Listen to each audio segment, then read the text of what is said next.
करत होतो आम्ही एकत्र हो हो हो हो. आणि त्यांच्या स्मरणात या ठिकाणी कुस्ती लावलेली आहे. धन्यवाद या तिघांचं खरं माझं वैयक्तिक त्यांचे आभार मानतो. धन्यवाद. आणि तिकडं शहाणवीर आक्रमक झालेला आहे.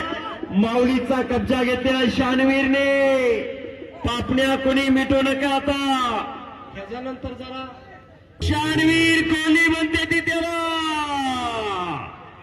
जबरदस्त मैदान, खचाखच गच्च भरलेलं मैदान. शेवटची कुस्ती या मैदान मधली. हजारो प्रेक्षकांचे डोळे कुस्तीकडे लागलेले आहेत. माऊली कोकाटे सारखं आव्हान समोर आहे. एक बलाढ्य पैलवान आहे, पण शहाणवीर कोल्हे आखाड्याचा पैलवान आहे. गेल्याच वर्षी हे मैदान शहाणवीरने गाजवलं होतं. पाणी घ्यायच्या घरी जावा. पाणी घ्या, पाणी खा. इथं पोकळ पैसे आला का शनिवार कुस्ती भारतात एक नंबर कुस्ती आहे सर. हा बोला सर, बोला बोला. एक नंबरची कुस्ती आज एक तगडी कुस्ती, जबरदस्त कुस्ती आपल्या समोर चालू आहे. शहाणवीर कोल्हे आणि माऊली कोकाटे असा महामुकाबला चालू आहे. आजच्या मैदानाचा खास आकर्षण असणारी कुस्ती आहे. हजारो प्रेक्षकांचे डोळे कुस्तीकडे लागलेले आहे. आज शिवजयंती 19 फेब्रुवारी. एक वेळ सर्वांनी मोठ्याने जयघोष करायचा आहे.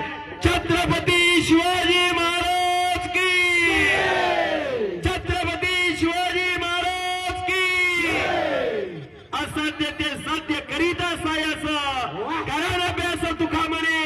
या जगामध्ये कुठलीही गोष्ट अशक्य नाही हे दाखवून दिलं शिवप्रभूने.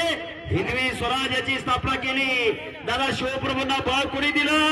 लाल मातीत रंगलेल्या पैलवान मावळ्याने. शिवप्रभू पैलवानाचं योगदान काय हे समजेल. आज 400 वर्ष झाले. 16व्या शतकातला इतिहास प्रत्येकाच्या मनामनात आहे. हाताची नोंदर काढतोय शहाणवीर. माऊली आहे माऊली. हो,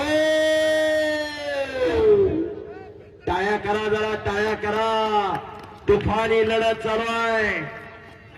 जबरदस्त कुस्ती आहे. बुद्धीचा आणि बलाचा उपयोग चालू आहे. बुद्धीच्या आणि बलाच्या जोरावर खेळला जाणारा कुस्ती खेळ आहे.